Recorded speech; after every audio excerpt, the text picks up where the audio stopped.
2003, when the International Monetary Forum was commissioned to print the new currency that you are interested in getting involved in. It's been 10 years now. It's been 10 years now. January the 1st of 2013 will enter our 10th year. And it was in July of this year of 2012 that the governor of the Central Bank of Iraq came out and said, everything that I need in order to lift the value of our currency, the monetary reform, is done. I run two sets of books, one with the old rate, one with the new rate. Everything is done, but I need the government. I need the government to sit down and stop arguing and stop stealing from the Iraqi citizens. Guess what? It appears that they have. In the last month or two, I should say at least to be fair, the government of Iraq has actually formed itself, although it did develop a very, very nasty pimple on its face.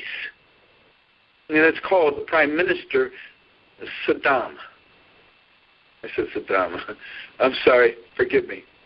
The Prime Minister Maliki. I'm sorry. I apologize. So this Prime Minister Maliki knows that they are about to raise the value of their currency because the governor of the Central Bank of Iraq has made it very clear. And he would have preferred to have done it at the beginning of 2012 when it makes sense. You start your bookkeeping at the beginning of a fiscal year. Oh, it can be done in the middle of the year, but there is very little logic or purpose and can lead to confusion and chaos. But you can print new currency and new coins, which they did. London companies were contracted to print the new currency. But wait, you just told me it was printed in 2004. New currency to satisfy the Kurds from Kurdistan. Why? Because remember when Saddam decided to become a bad man? His country was put under sanctions, under handcuffs. These sanctions do not allow them to be part of the rest of the world. Right now, there's something called Chapter 7, the last of the sanctions. And I created a key phrase 4 years ago, and I said, Iraq will never see the keys to their shackles till they raise the value of their currency. It's that simple. They cannot become internationally recognized globally in their banking world or investment world until they get rid of this useless value for their currency. Remember I told you that the United States back in the 50s also had 3 zeros? Just like Iraq right now has 3 zeros. Why? Our country was just growing. We went through the Industrial Revolution and got rid of the 3 zeros, and now all you see is the 1, the 5, the 10, the 20, the 50 maybe, and the 100. What happened to the other notes? They're gone. They're actually still legal and tender. But you know who uses them? Banks. They use them in a structure called bank platforms. Yeah. Huge astronomical monies that lead into the billions and trillions. This is where the United States currency that had the 3 zeros is being used today.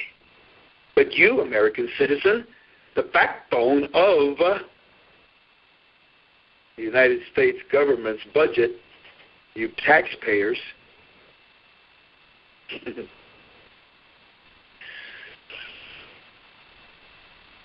we use the 1, the 5, the 10, the 20, the 50, and 100. The reason why is because our currency is now with great strength. Well, it's been weakened a little bit and been downgraded somewhat because of the economy, but it's still a powerful currency that many currencies around the world would love to be friends with. It's called being pegged to the American dollar.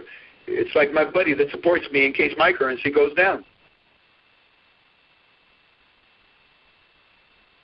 You, American citizen, you do not use the 3 zeros or 2 zeros of our currency. And the citizens of Iraq very soon will no longer use their 2 zeros or their 3 zeros of their currency. Why? Because the value is about to go up. and the new currency has been printed. And it also had Kurdistan language on it. That's important. I just told you that the sanctions were put on Iraq because of what they did to Kuwait. Guess what? Next week, Kuwait is coming in to Baghdad with a full contingency, a full representation of their government, their religious leaders, their military, their ambassador.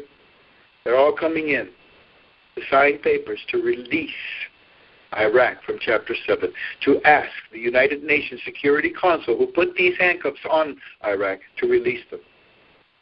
Do you understand the power behind that? It's been 10 years. They made the announcement, not me. I would not be so naive to give you a date or a rate. It is a speculative investment. But it is the government of Iraq. It is the central bank of Iraq that have literally told us when and how much. So, we now know that next week some powerful things are about to happen to lift them of their shackles and allow them to enter the international world. And the only way they can enter is with an international currency value. They're about to increase their value. To what value?